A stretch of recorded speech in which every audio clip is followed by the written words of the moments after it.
right. Yep. Well, thank you all for joining from around the world, as I've understood. So that's nice. Before we start with the webinar, in which we will admit one more, tell you how to streamline your Qlik Sense environment with Inphinity solutions, I have some general announcements for everyone to make. The first thing is that the whole webinar will be recorded. That's nice because in the end we will share the video and slides with you all. If there are any questions, please put them in the Q&A box and we will get back to them at the end in the Q&A of this webinar. And Inphinity free trials will be available. So you will receive an email at the end and respond to it, and we will get in touch and help you with setting it up. To continue, here I am. Who am I? We just shortly discussed before we started recording how to pronounce my name. I will do it one time. It's Maarten Anema. I'm a senior consultant with Bitmetric since December 2020. Before that, I worked in fashion. I used to be a merchandise planner in which I used a lot of Qlik. And in the end, I decided that it was way more fun than what I was doing in fashion. So I decided to take the leap and join Bitmetric. As you can see, I enjoy working directly with our end users and creating visually appealing dashboards. Basically, if I don't like how it looks, I will not give you access to it. It needs to be not only good in quality, but also have a nice appeal to it. In my spare time, you can find me on a road bike or in the racetrack, as you can see on the pictures below. Pretending to be the next Pogacar or Verstappen, but basically it's just an old Honda which we use to race different tracks over here. And if your resolution is high enough, you will see the Bitmetric logo sponsor on the side. That brings us directly to. So Martin, you're actually being very modest, because a friend tells me that actually you're a professional racing driver and you do this work with Bitmetric in your spare time. Exactly. That is how it is. Yeah. It's a sort of a Clark Kent situation. You don't want to expose yourself. Excellent. But this brings us to who is or who are Bitmetric. And we're a company based just outside of Amsterdam. And for the last 11 years, we've been specializing in data and analytics with the goal to help our customers gain valuable insights from their data and analytics environment. We're basically primarily Qlik focused, but not only Qlik, basically all user-friendly technology that allows our users to tell the story behind their data is what we do. And yeah, you can see some of our clients over here. The basic vision for us is that we're making things better through the power of data. If you now know who is Bitmetric, you might also know us about some other stuff. I have to say that the slides are a bit sluggish, but here he is. You may know us from the Bitmetric Friday Qlik test prep. For a long time, we used to post a question every Friday on LinkedIn regarding Qlik and giving some preparation insights for your certifications.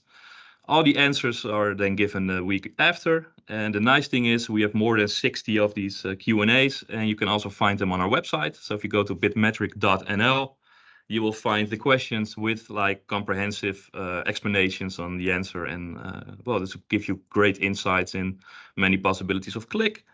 We are known for Sense Team. You can go to senseteam.com, sign in, it's free. And you can basically use it to make nice teams for your Qlik Sense environments. If that's not enough, you might know us for the Master Summit coming summer in Austria, in which we use to tell you like more insights and more information how to be an even better developer. For the old school people amongst us, you might know us for QlikView 11 for developers. And the Qlik Sense coding conventions can also be downloaded from our website, which you can use to streamline and make your scripting look more professional and readable for everyone around you, if you have not done that already. What we do, I will not expect you to read all this text over here, but we'll just give you a short overview for consulting. You can consult us for everything from simple reporting to complete environments. We got you covered. Support, same thing. We do all sorts of support. You can call us when everything is on fire, or you can do a health check for you to prevent the fire in the first place. We have the education. If you're a first-time user, we can help you get started with Qlik. Or if you're an advanced user or developer, you can find us at the Master Summit, and we can give you even more insights on Qlik and some more intricate workings of it. And on strategic level, basically the same. We can get insights on best practice, on data governance, and you name it. We don't do this alone. We have quite some partners. And in this case, I want to give a warm welcome to Simon Kirby from Inphinity, because I will give and hand over the presentation to him now, so he can tell you all what Inphinity can do for you. Excellent. Thank you very much, Martin. And thank you everyone for joining today. I'm delighted to be here. It's an honor and a pleasure. So let me just share my screen with you guys. And Martin, just shout when the actual presentation can be seen, if that's all right. There it is. So that's good. Okay. Cool. So just a little tiny bit about me. I've been with Inphinity for about a year. I'm based in the UK, as you can probably tell from my accent. Prior to joining Inphinity, I was with Qlik. I was actually with Qlik for 7 years. Had a couple of different roles there. One was in what was known as the industry solutions team. I have a background in financial services, where I used to work for insurance companies and banks. And for my sins, I was an auditor for a while. So if you've ever been audited, I can only apologize. They're friendly guys, but often have to kind of give a hard message. But yeah, no, it's an interesting job. But yeah, been with Inphinity for a year, and my role here is I have this wonderful title. I am the Chief Solutions Officer, which basically means I do everything from selling the software to supporting it, pre-sales, customer success, a little bit of everything really. So but it's a pleasure to be here.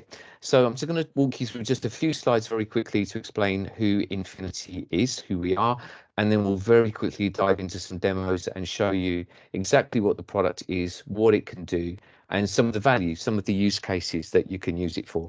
As Martin said, please put any questions in the Q&A. What we'll do is we'll go through the demos fairly quickly. We'll always get asked 1 or 2 questions, which we're kind of familiar with, and we'll dive into those at the end, if that's all right with you guys, just for the sake of time, okay? But yeah, please put any questions in the Q&A and we'll get to them at the end. All right, so who is Inphinity? Who are we as a company? We're a company, software company that's now been around for just over 5 years, but we're part of a large group, and that group's been working with Qlik for more than 15 years. We're a global company. We've got people working for us in Australia, in America, in Europe. We've now gone well over 200 customers, and that's growing rapidly. We had a phenomenal year last year, and we're looking to repeat that this year. We will be, excuse me, we will be at Qlik Connect in a couple of weeks' time. We're a Ruby sponsor again. We'll have a lovely big purple stand. So if you come into Qlik Connect, love to see you. Come and see us. We'll have a chat and a coffee. Be great to talk to you. We have 3 products. The Inphinity Forms, which is the one that we'll concentrate on mostly today. That's the one product that most of our customers want to talk to us about. It's the data entry write back technology that most people are interested in. It's very rich, it's very comprehensive, it's a fantastic tool, and we'll touch on that mainly for this session. We also have a tool called Infinity Flow that lets you build flow charts and process maps.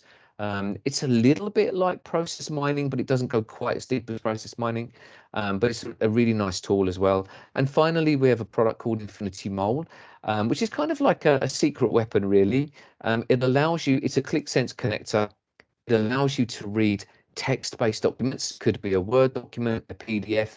It could even be an image or a photograph of text, because it has OCR technology, and it can profile and deconstruct those documents, load the contents it finds into a table, which can then be loaded into ClickSense. Okay, so when you combine these 3 together, you can do some really interesting things, and we'll touch on some of that in just a moment.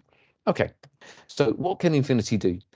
There are kind of a number of key capabilities. I'm not going to talk about these things. I'd rather show you in the demo. So to save time, I'm not going to dwell on these too much. But one of the big things that we often see people do with Infinity Forms in particular is actually replace data capture from spreadsheets. Often we get to a point where the process has outgrown the spreadsheet and they need to do something inside ClickSense, and they want to be able to keep the entry of data alongside the analysis of data. And that's one of the big things that we're looking to see, or sort of that we actually do with our customers. Okay, so what can you use it for? Now, we recently did some work talking to our customers, and we said to them, how would you describe your use of Infinity Forms, in this case, Infinity Forms? And they told us it kind of everything grouped into 4 key areas.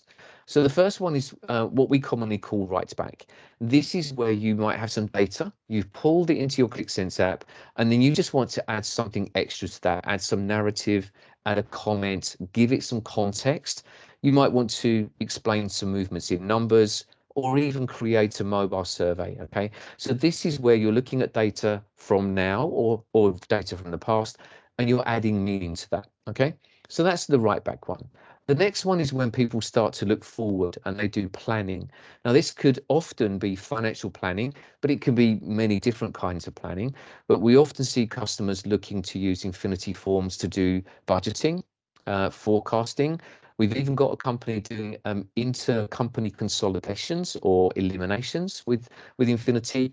You can do demand forecasting, you can run what-if analysis, and you can do some kind of cash flow and logistic operation activities if you want to. So planning is a really hot topic for us. And in fact, in literally 3 or 4 working days next week, we'll be releasing a new extension object, which will actually make planning even more powerful with Infinity Forms in QlikSense. All right. The third one is process transformation. This is where you do something truly radical and you turn QlikSense into a transactional data system. So there is a company in the UK, they operate across Europe as well. They're called HelloFresh, and they deliver food boxes, food parcels to customers, and it has all the ingredients in the box with a menu, and it lets people cook those ingredients and to make the meal that they want to eat. They've built a full transactional system that tracks the movement of the boxes from the warehouse to the delivery of the customer and everything in between. It's a logistics tracking solution, and it's real time. It's used by multiple users all at the same time, and it's live. It's real time. It's very, very powerful, and it took 3 months to develop, just as little as like 90 days, or actually less working days, really. But yeah, you can do some simpler things, like you can document your workflows, and I'll show that to you in a moment. Or you can replace spreadsheet solutions or legacy apps, okay? And then finally, something for everyone is you can do certain Qlik development operations using Infinity forms rather than using something like a spreadsheet. That might be something as simple as section access management, reload task chaining, or license management. All of those things we see our customers use Infinity to do, all right? So I'm going to just check what makes it different. I will come to that in the demo. So let me stop sharing this and we'll dive over to our first demo. So Martin, just a bit of a confirmation. Can you see this app now? I can. Yep. Good. All right. So first thing to mention, the 3 products that we have, Forms, Flow, and Mold. When you acquire them, you get them as a package, as a suite. We call it the Infinity Suite. So you get Forms, Flow, and Mold. With forms, we actually give you 4 different types of forms. So what I'd like to do now is just explain what those 4 forms are. And then we'll start to do is we'll dive into a little bit about what you can use those forms to do. All right. So just to explain what you're looking at, this is a human resources app, HR application. It's got some information about employees, salaries, where they're located, etc. All right. What are we seeing on the sheet? We've got some standard Qlik KPIs, a bar chart, and a map object. They are standard. We've got Qlik filters, that's standard. The Infinity objects is this table here, this object down here, which we'll come to in a moment, and this flow chart object. This is Infinity Flow on the left. The flow object here is being used as a navigation tool. So at the moment it's saying team overview. You are here now. So we're looking at the team overview sheet. If I was to click this button here, then it will actually take us to the recruitment sheet. We can go back to our team overview if we want to, but you can use Infinity Flow to help you navigate around a Qlik app. And basically you have these rectangular boxes, we call these nodes, and they're connected to other nodes with arrows, but they don't have to be. You could remove the arrows and literally just use them as navigation buttons if you want to. All right. More on flow in a moment. We'll come back to that. So Infinity forms. Let's touch on each of these 4 forms to start with. Okay.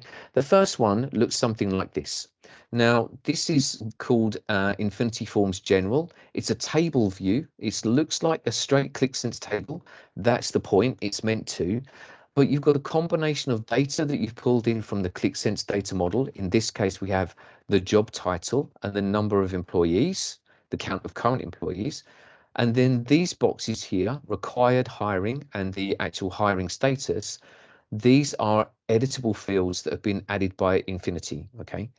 So what we could say here is, okay, we've got 5 sales representatives, we need to hire another 2, but actually we'll change our mind, we need to hire, let's say 5. So what happens when I change that from a 2 to a 5? You see this little black dot appears just here, and then we also see the save button goes red. If I hit the save button, that's it. The data is now saved, and anyone looking at this sheet will see that number. Okay. Now, just to point something out, when I did that, I did not reload the app. Okay, this is a really important point, and I'm going to say it again. I did not reload the app, but that number is visible to anybody looking at this sheet. Okay, and you saw how quickly the save happened. I'll change the 5 here to a 4, and it literally saves in less than 1 second. Okay, and it doesn't matter how big the data volumes are, that's the save time. It's as quick as that. And in a moment, I'll explain why it happens that quickly and how it actually works. Okay. So this is a very simple field. It's a numeric field. It's just accepting numbers. If I was to put text in here, it would reject that. Okay.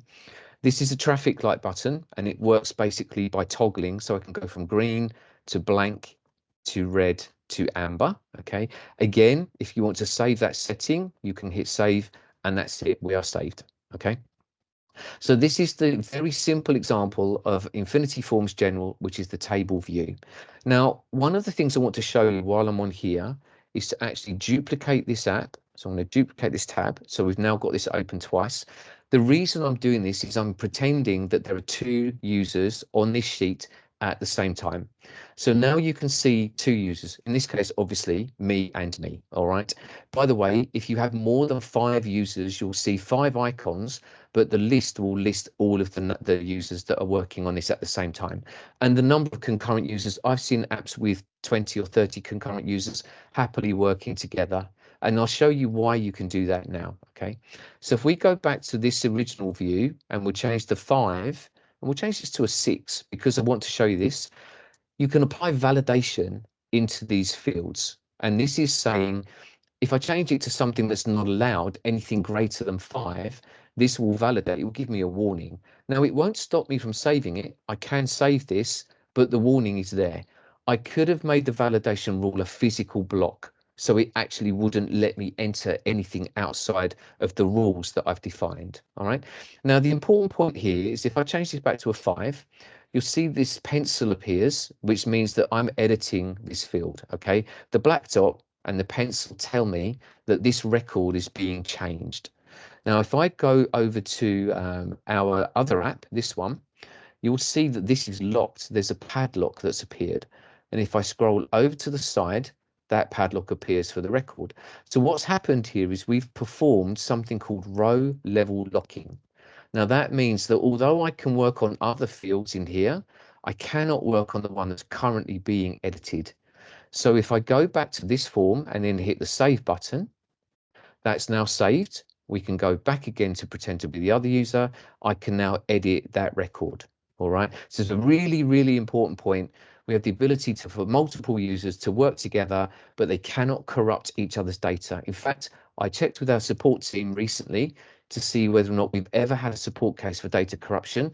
We've never had one. In 5 years, we've never had one. All right. And that's because of this particular point. So let me just get rid of that tab. Oh, sorry, we just should have done it a different way. So we'll just do this. Okay, so that's form number 1. Okay, that's Infinity Forms General, otherwise known as the table view. So let's go to a different sheet. I want to show you Infinity Forms single record. So let me just look at this one. Now, this is a particular sheet showing us all of the information about one person. In this case, Anne Keaton. We have a form here, and this one is what we call a single record form. At the moment, a single record form is very linear. It's a top-down form, and you can basically create sections where you can show and hide different areas for people to enter. In this case, we've got technical skills, languages, etc. There are lots of different forms in here, fields in here. So we've got a numeric field, we've got a gauge field, so you can change a particular gauge. We've also got in here drop-down boxes, so you can say choose from a drop-down box if you want to. So you get the idea. There are multiple ways to control or restrict what people enter into the forms. So you can be very specific, or you can let them write free-form text if you want to, all right? If you enter something and you don't like it, you can hit the clear entry button and it will clear it. And this is where I can start to show you something else. We have multiple buttons that you can apply to a form, okay? Now this one literally jumps up a pop-up box and it gives you some information. If you click this button, it will take you to a website page somewhere else, all right? But in here, we've got the save button. That saves the data to the back end, because with Infinity Forms, there's a front end and a back end, and we'll touch on the back end in a minute. We've also got the update button, and that also then saves the data, but then does reload the app. Okay, and we'll talk about how you can do different reloads in a moment. And Martin and I were talking earlier today, and he said there's something he really loves about Infinity Forms, and that's the ability to do a partial reload. And we'll touch on that a little bit later on. We've got the export button where you can export the contents of your form out to a spreadsheet if you want to. So you've got this single record form. Okay, so we call this a single record form. You can also, if we go back to here, you can embed that. Well, that's odd. Why did it do that? Let's just get rid of this. Refresh. Bear with me 1 second.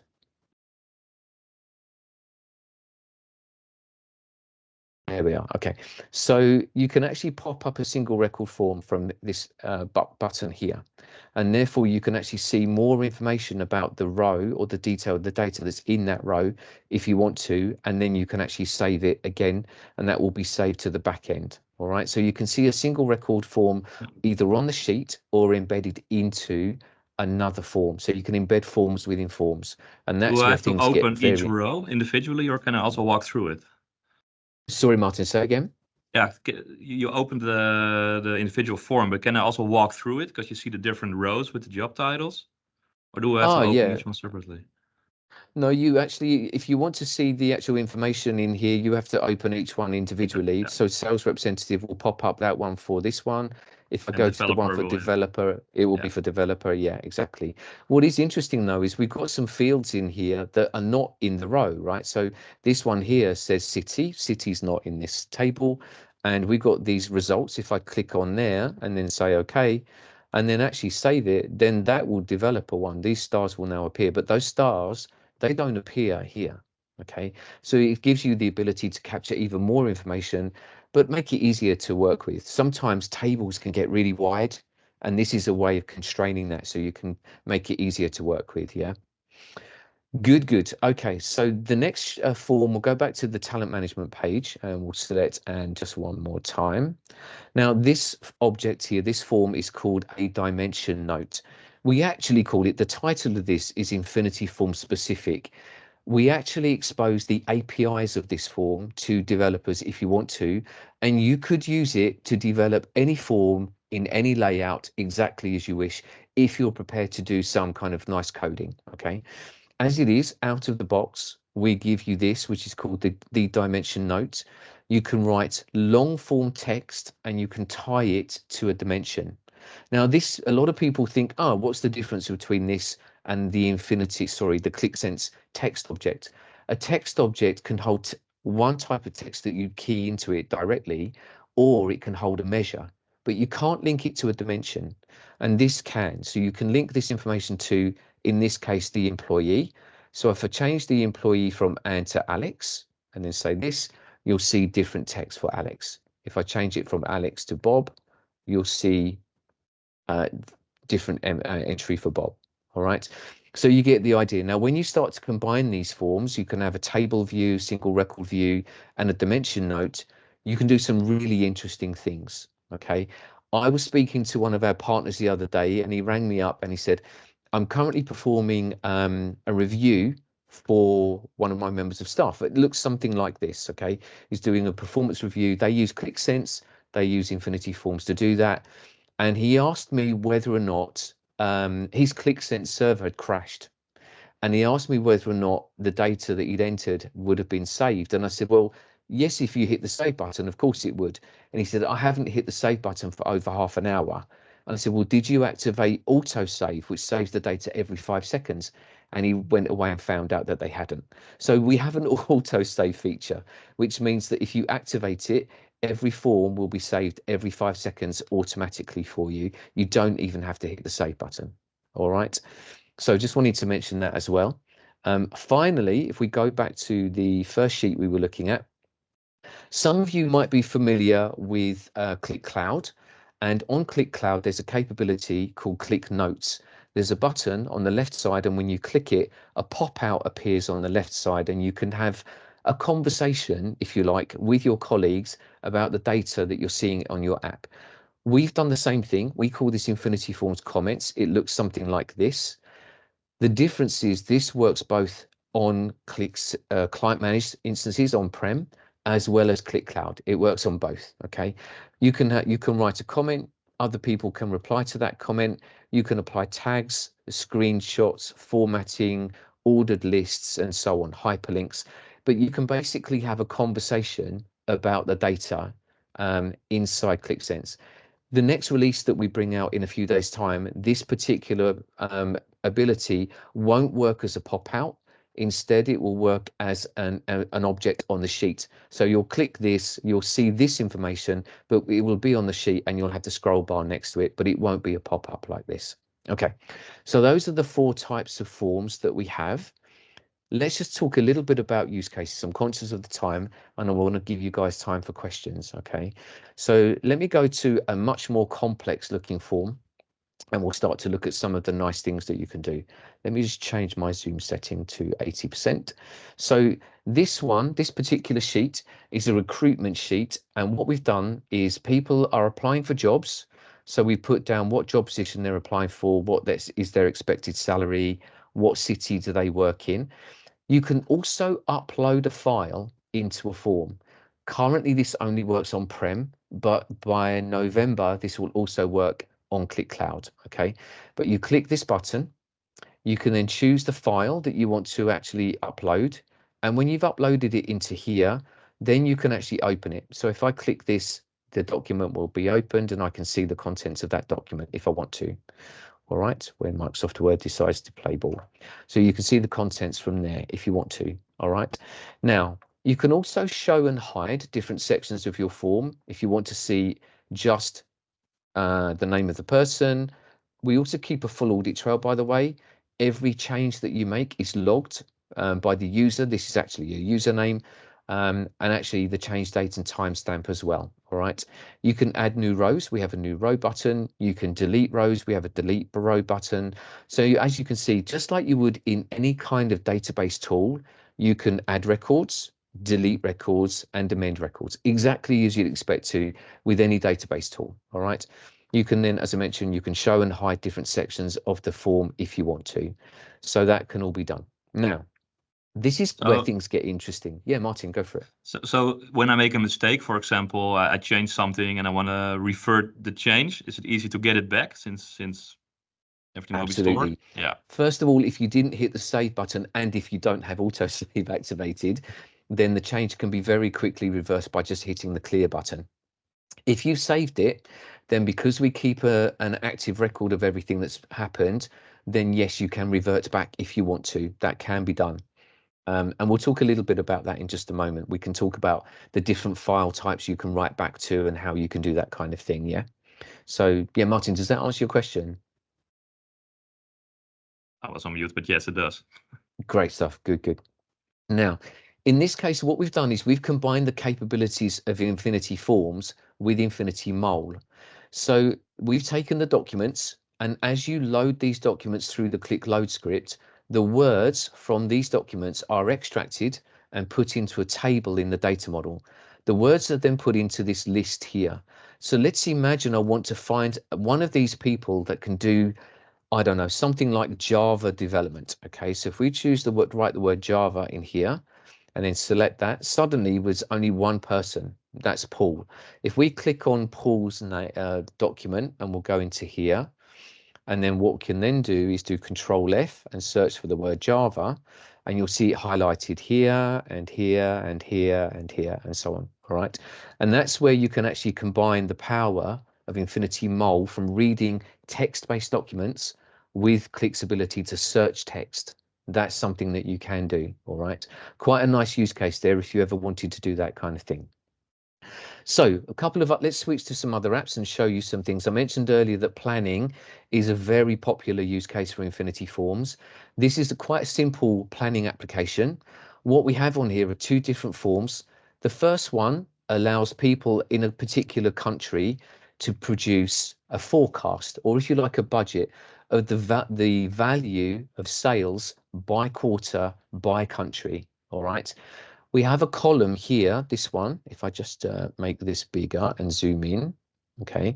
So what you see here is this column here, target total, is an auto calculate column, and the difference is also an auto calculate column. So just as you'd expect with Excel, if you enter in a value and you have a formula to calculate the sum or the average or the min or the max, whatever, this will work the same way.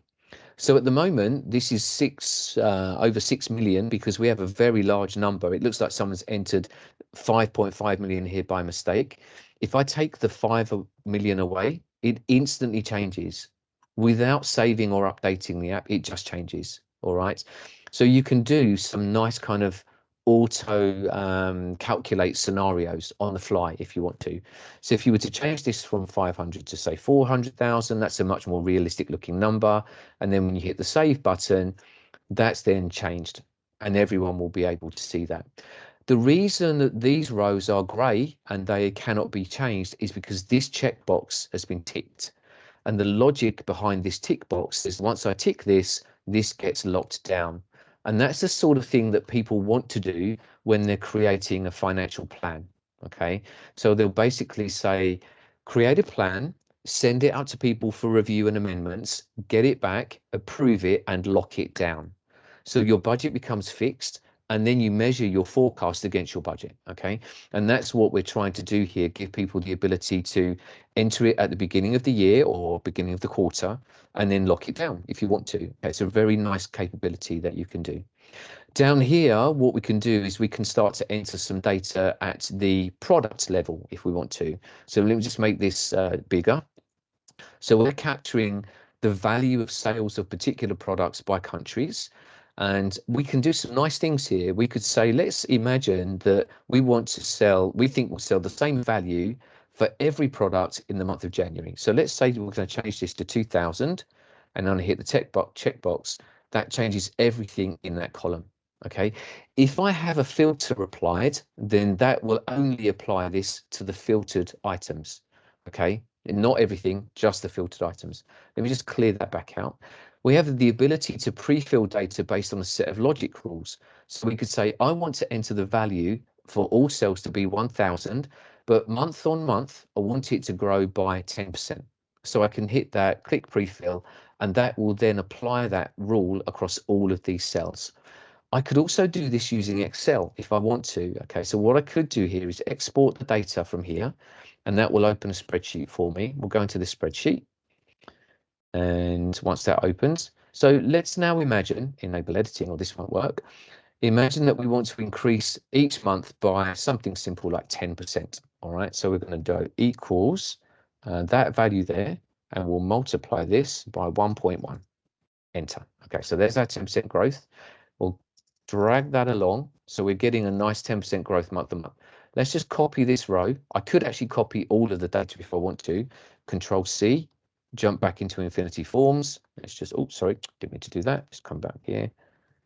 Come back here. Get rid of this. Click in here. Okay, we're clicked into the January cell, Control V, and that's now pasted those values into that row. As I mentioned, I could have done all of the rows and all of the columns, and it works just as well. All right, let me actually save that. That's fine. Okay, so that's a kind of very simple planning capability. We've got other demos around planning, and as I mentioned, we're releasing a new planning tool in a week's time that will look a little bit like a pivot table, but will actually will allow you to enter data at any level of a hierarchy within a pivot table. and it will basically distribute up and aggregate down in accordance with a set of rules that you define in the properties panel. That's coming next week, so watch this space. Okay, we'll do a nice announcement about that next week. Then I want to show you one more thing, and then what we'll do is we'll stop for some questions. Okay, so this is a document approval process, and what this is looking to do is show you how you can use Infinity Forms combined with Infinity Flow to do workflow. All right, so let me just change my zoom level slightly here. Let's go down to 80%. There we are. All right, so what we're doing is we're uploading some invoices into this into here. So let me just open this, and you'll see this looks like an invoice. It's written in Slovakian, I believe, but it's an invoice format. Okay. So what we're doing here is we can then add some description to this, but then there's a review process of this invoice. Different people or different teams need to do a different kind of review. So the first thing that needs to happen is it needs to be reviewed for factual correctness. Okay, so this particular form is opened, and the reviewer completes this form. When they're done, they hit the progress button and make it go green, hit confirm, and this checkbox goes green. The fact check is done. The finance team, they can then do their review with their form, different form to the other one. The legal team can then do their review with the legal form, and then the manager can then come along and say, I've looked at all of this, I'm happy, it can be approved. And then finally, if anyone wants to see what was reviewed, when they did it, and who did it, you've then got this lovely looking checklist that you can see, a change log that you can see.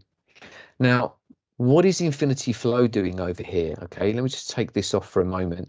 You'll see that the boxes are, for the most part, grey. Okay, we're not actually looking at any particular invoice. Let's select number 1 again. All right, and now what you'll see is some of these boxes have gone blue. Now, the invoice goes blue when we receive it. Once it's been uploaded, this button will go blue. When the fact check is completed, the fact check area goes blue, and so on and so on. So as each stage of the process is completed, these boxes go blue. If I change it from number 1 to number 7, you'll see that actually, because the document's been received, the fact check has been done, even though there's a problem, it's been done. The finance team have done their review, but legal and management have not done their review. So blue, blue, blue, grey, grey. All right, so you get the idea. So Infinity Flow here is working with Infinity Forms to give you a visual representation of where you are in a process. It's very easy then to see what needs to be done next. All right, so I'm conscious that we've covered quite a lot of ground. We've gone through the key parts of the forms. I actually did one more. No, that's fine. We'll leave it there. All right, so there is, I'm going to stop sharing my screen, and maybe, Martin, we can have a look at some of the questions from the Q&A. Hopefully we've had some, fingers crossed. We've had one, but no worries. I also have some questions for you. Okay. And maybe some things to add. So let's first go to the Q&A and see the first question, because that's still relevant to the thing we just discussed. It's in budgeting and planning. While reviewing data, let's say the approver wants to use it to correct something. Then what would be the best Infinity solution for this? Like the comments feature or anything else? Okay. Sorry, Martin, can you read the question again for me? Just say it again. It's by Anonymous, and it says, in budgeting and planning, while reviewing data, let's say the approver wants to use it to correct something. What would be the best Infinity solution for this? Okay. I would suggest that they use one of the form types, probably the Infinity Forms general table view, because then what you can then do is look at the data.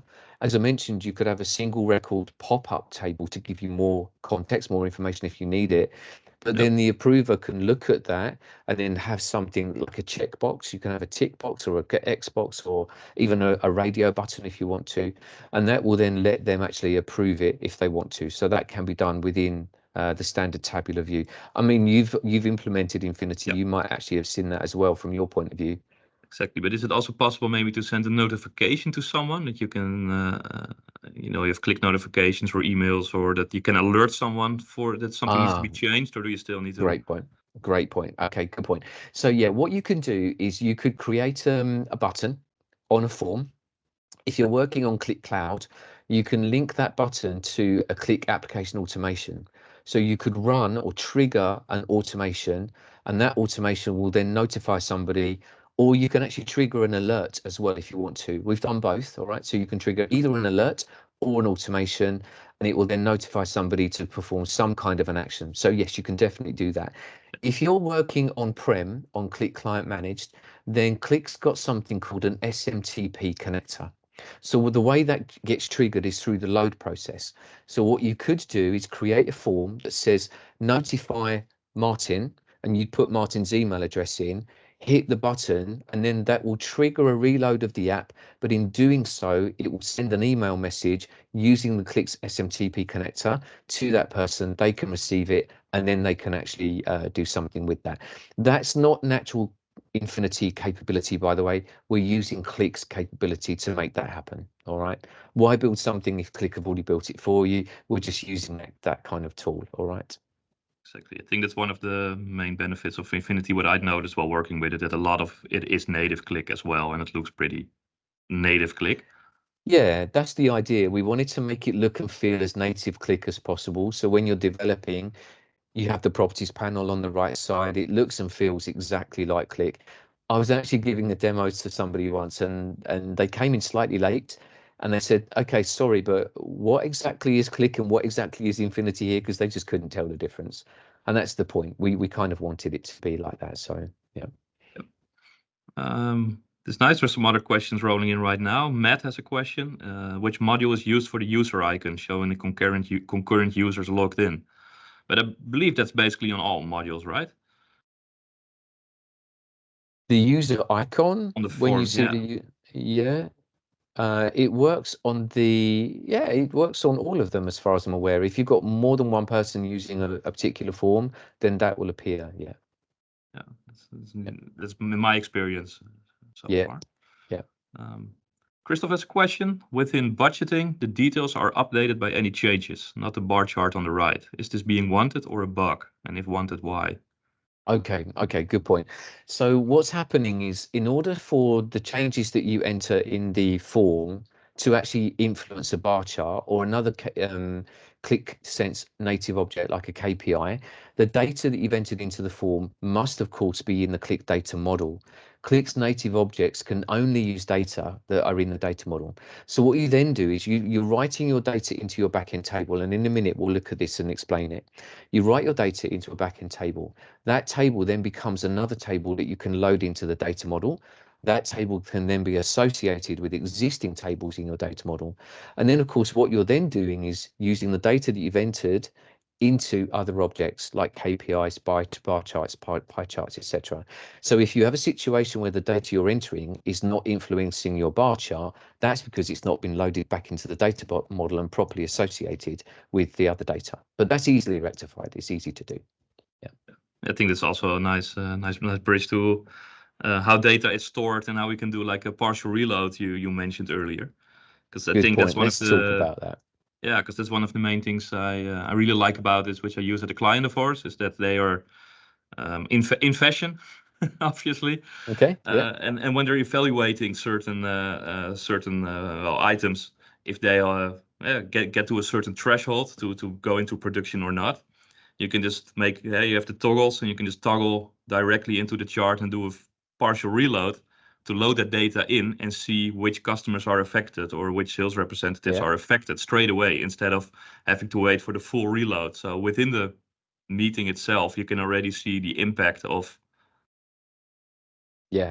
And your decisions. that's a really important point, right? Because as a Qlik Sense developer, actually, you don't really want your end users to perform a full reload of an app. As I was speaking to one of our customers the other day, some of their reloads take 30 to 40 minutes. Why would you want to wait that long when Exactly. you actually, you want to do either a partial reload, so you're only loading the data that you've entered into your form, and then that way it loads really, really quickly. Yeah. So let's explain how this actually works. Let's just talk a little bit about how this hangs together.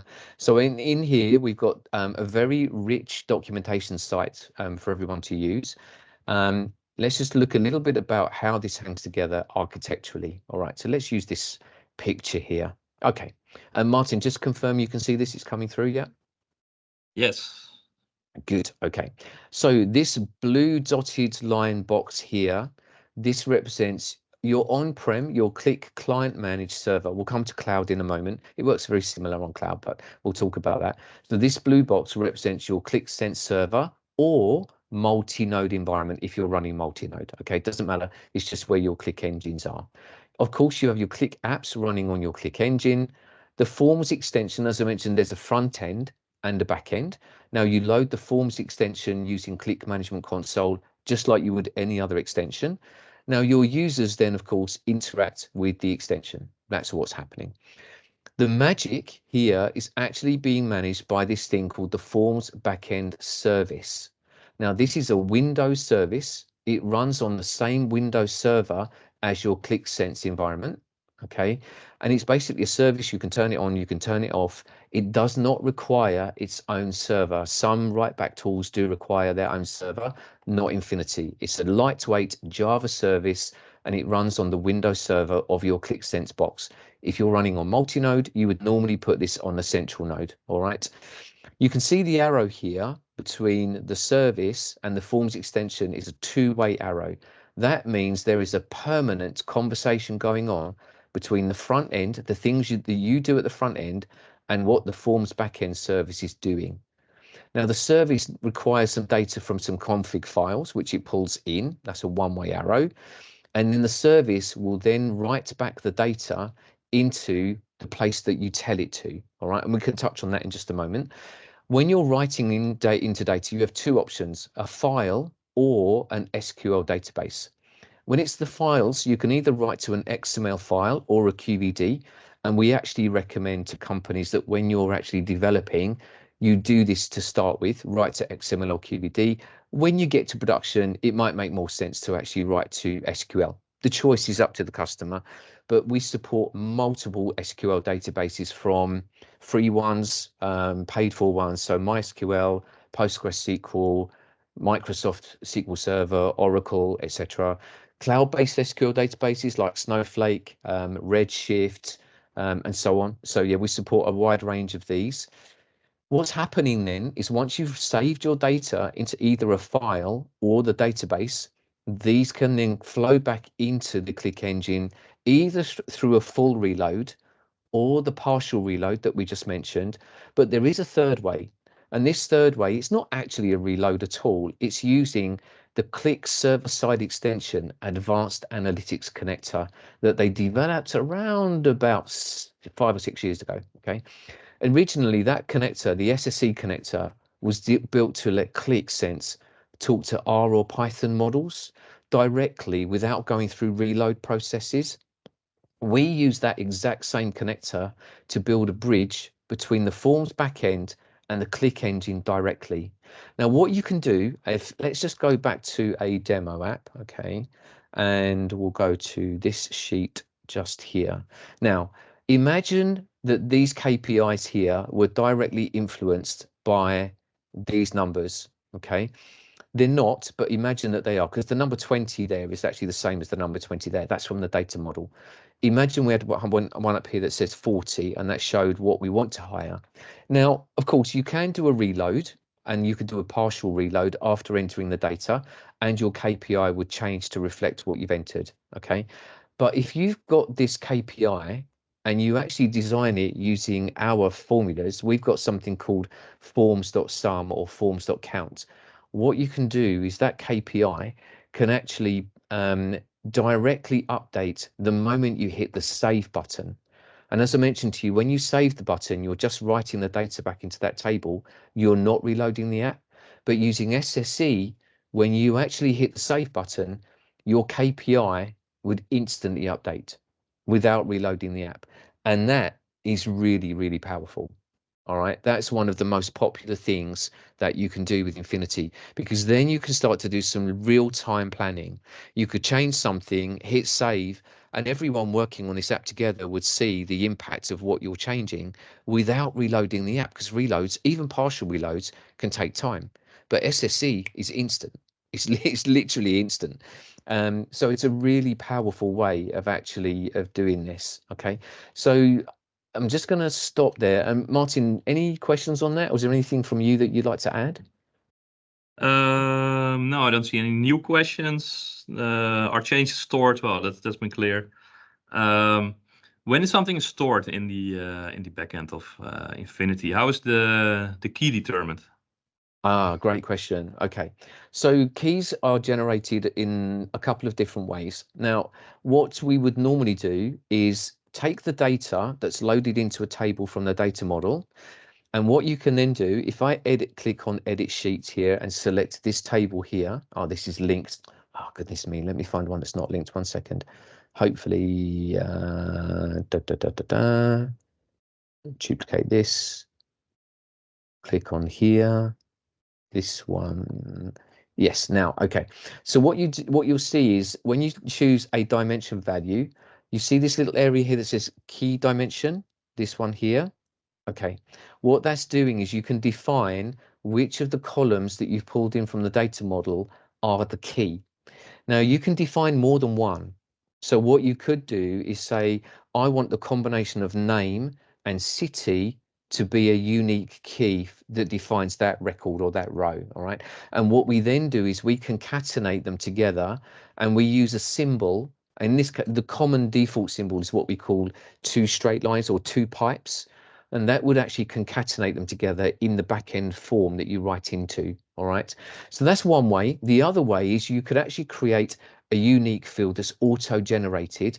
And there's multiple ways in Qlik that you can actually achieve that. But a common way, a popular way, is to actually you ask Qlik to look for your username and then look at today's date and today's date and even time and create a unique key based on username, date, time. Okay. And that will create an automatic unique key for each record that's created. All right. So there's multiple ways of doing it, but essentially that key then gets stored with the data that you entered in the backend table that you write to. Does that answer the question? I think it does for me. What I also like is that, for example, if you have a customer key, but the end user will only need the customer name, you can hide the customer key. You can. Exactly. And that's Absolutely right. Yeah. so you your can do front that. end will still look nice and understandable for the user, while in the back end you will have the appropriate keys. You can relate back to your data model. So that was it for me.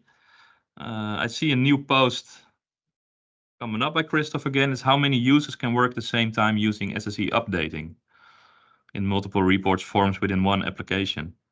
Good That's question. interesting. Actually, Yeah. I'd, I'll be honest with you. I'm not sure. I know that one of our customers has built an application. They are a building company based in the UK, and what they have is the app actually is a forecasting app. So they have a table.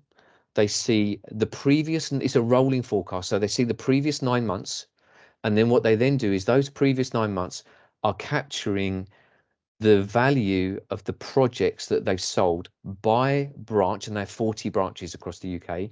So they're capturing the value of the projects sold by branch by month. Okay. Then in the editable fields, it's looking at the next 3 months and asking the branch manager to predict what they're going to sell for the projects that they've won in the next 3 months. Okay. They then use SSE to calculate the column total at the top of the projects. So, and they can do that in real time. Now, they then tell me that they often have 20 or 30 concurrent users working on that sheet at the same time across the country. So I can tell you that it definitely works for 20 or 30 concurrent users using SSE. But actually, I'm not sure what the limitation is, but it's quite good. You know, you can normally have quite a lot. So no worries there, I guess. Well, we're nearing 5 o'clock over here anyway. Yeah, nearly four for me. We've gone a Exactly. long time, and hopefully this has been really useful. And guys, thank you for your questions. It's been really good. So if anyone wants to know any more, of course, get in touch with Martin and the team at Bitmetric. They'd be delighted to help you. And of course, if they don't know, they can come and talk to me. So Yes, all right, everyone who has attended here will receive an email with a free trial, and we will absolutely excellent. love to help you with installation and other stuff you might be interested in. Simon, thank you very much. Thank you for the opportunity to speak with you guys. It's been an honor. Thank you. I've been working for a bit with it, but I even learned some new stuff. I wrote something along with you, so that's always nice. Good, And I would good. like to thank everyone else for joining. We hope to stay in touch. We will see you at Qlik Connect anyway. Yes, we'll see you there. Actually, that would be great. Fantastic. Absolutely. Brilliant. Thank you all, and then I think we will close the webinar. Great. Thank you, Martin. Thank you, everyone. Bye-bye. Thank you all. Bye-bye. Bye-bye.